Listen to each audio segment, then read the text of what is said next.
Hi everyone, and welcome to our third and final collaborate.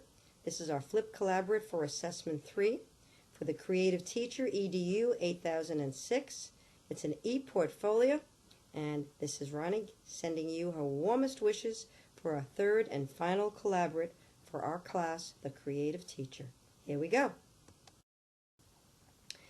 This collaborate for Assessment 3 deals with Assessment 3's e-portfolio, which has a weighting of 50%, a word limit of 2,500 plus or minus 10%.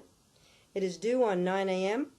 on the 12th of February 2016 in week 12. And yes, I am your unit coordinator in ELA, and I've really enjoyed working with you. Let's talk about this wonderful assessment overview. As you can see, your job is to create an e-portfolio. And when you leave us, you go home with that e-portfolio and you're ready to go off into your classroom with some wonderful creative ideas. So, what is this portfolio going to be made up of? Well, some instructional resources that are going to help you create a classroom which is conducive to autonomy and creativity. Let's look at how you do that. First, you need a collection of 5 resources. Now, we suggest that you give an image of your resource or a web link where appropriate. But make sure that you realize that you're really choosing for one of them must be a visual plan. It has to be a plan of a learning environment. It can be an outdoor area, a primary classroom, or a primary playground. But remember, looking at this, you have 5 wonderful resources. One is a visual plan, and 4 others of your choosing.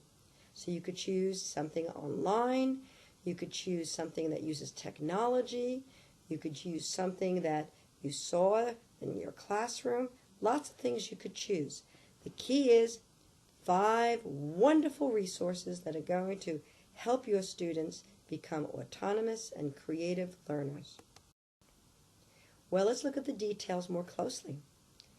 First, you realize that it is not the resource we're really interested in, but your rationale or your justification for its selection.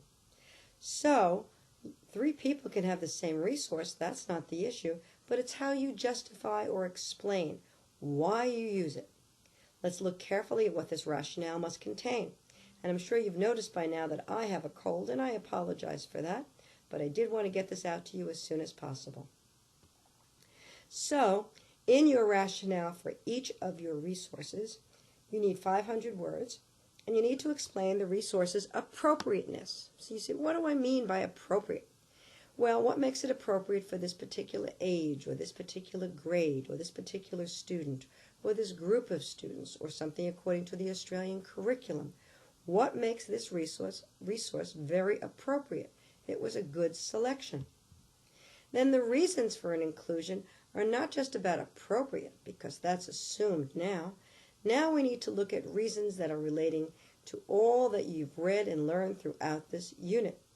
Reasons dealing with how we can use this resource for creativity and making students autonomous learners. I'll explain more of that in the next slide. But it's important that you help me understand, where did you find the resource? Or did you create the resource? Or how was it made? So clarification initially of the resource itself usually should begin your annotation. The most important part of this wonderful annotation is the application. How can this resource support autonomy and creativity in a creative classroom? Well, what do we have to answer specifically? Let's look.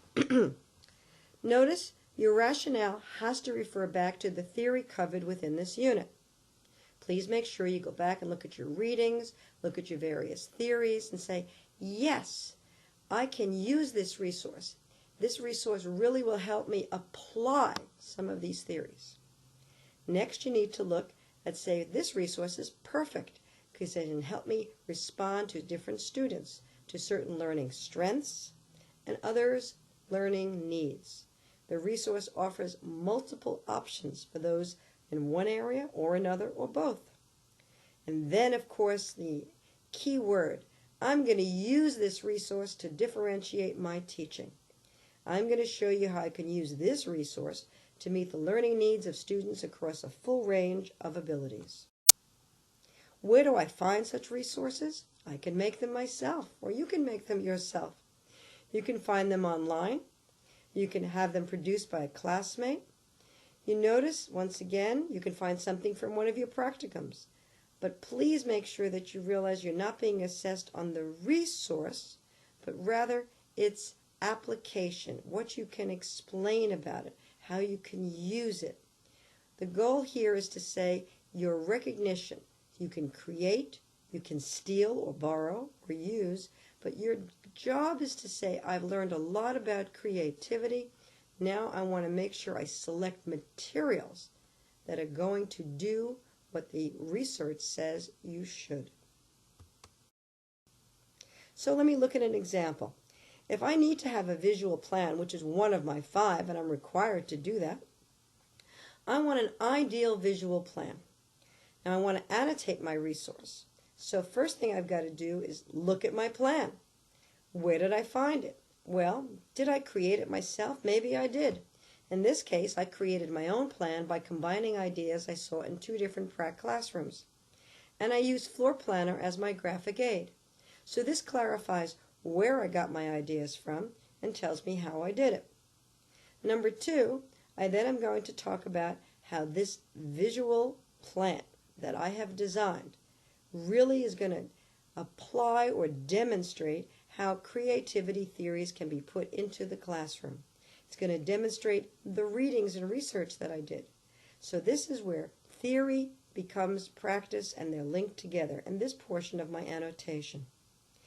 In the third portion of my annotation, I really want to discuss how this wonderful resource I've selected is going to help me achieve the goals of meeting different student needs and allowing me to differentiate. But number 4, lots of people don't talk about, and you really need to. I do want to clarify very specifically the benefits, but now I also want to think about the challenges. If I'm using technology, what's the problem? What could go wrong? Or what are the complications? What are the financial? Sometimes for the students, sometimes their background. So I need to make sure that I consider, yes, these are wonderful resources, but I do have some challenges. Again, we want to make sure that you have communicated clearly and effectively. You might want to have somebody help you, a peer or a friend to edit your paper. And then making sure that you cite, you're offering a reference list in APA, because that's academic writing, and that's what this final 3rd assessment is all about.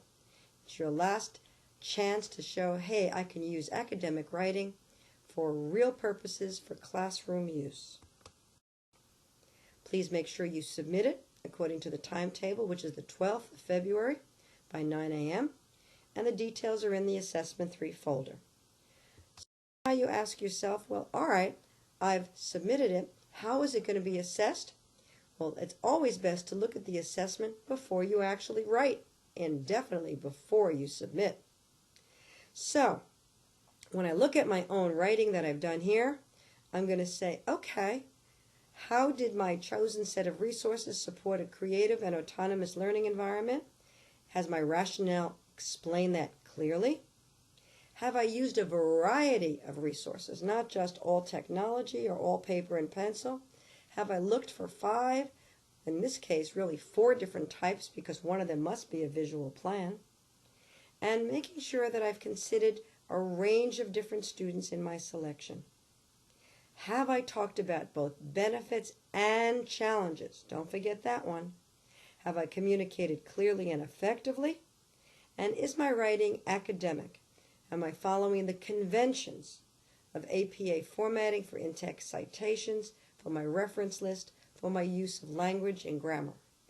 If I've done all of that, well, my assessment will be scored very high. Let's look at it precisely. 30% of it is for that first part, for showing a clear rationalization of linking theory to practice. So this one, if you look for the high distinction, it says, it's effective because It has sophisticated reasoning and an innovative synthesis of ideas. Here as I'm putting everything together, all my readings, the creativity theories, and saying I can use these to help me with this resource and apply these to my classroom. So 30% for the first criteria. 25% has you examining the individual resource very carefully. How will it help certain students, meeting certain strengths or addressing certain weaknesses? Now I'm looking at the resource itself in great detail. Third, I'm going to look at the benefits and challenges of using this resource. It's got lots of benefits, and I'm going to identify those, but I will also discuss the challenges. So, what is the problem with using these resources? They sound great, but there's a catch here. So let's make sure that I consider them in my final selection. And once I think I can overcome them or address them, well, that's a challenge I think I can meet, and I've chosen wisely. Next, my communication. Again, it is a Word document, even though it says digital presentation because it's being uploaded. Please make sure that I've edited and I'm careful. And I've used my references for my last 10%. They're done accurately, my in-text citations, as well as my APA reference list. So, do you have any questions? Well, if so, please post them on the discussion board. We still have some time between now and the 12th of February. Or you can send me an email and I'll answer you directly. This is our final assessment for this course, for this unit, sorry. And I know these collection of resources that you're going to submit are going to be fantastic. And I guess what pleases me most is that you're going to leave with a gift, a toolbox of resources to make your classroom especially creative. And that makes me very proud that all of you have become creative teachers. So, any questions? Hopefully to hear from you soon. Thank you.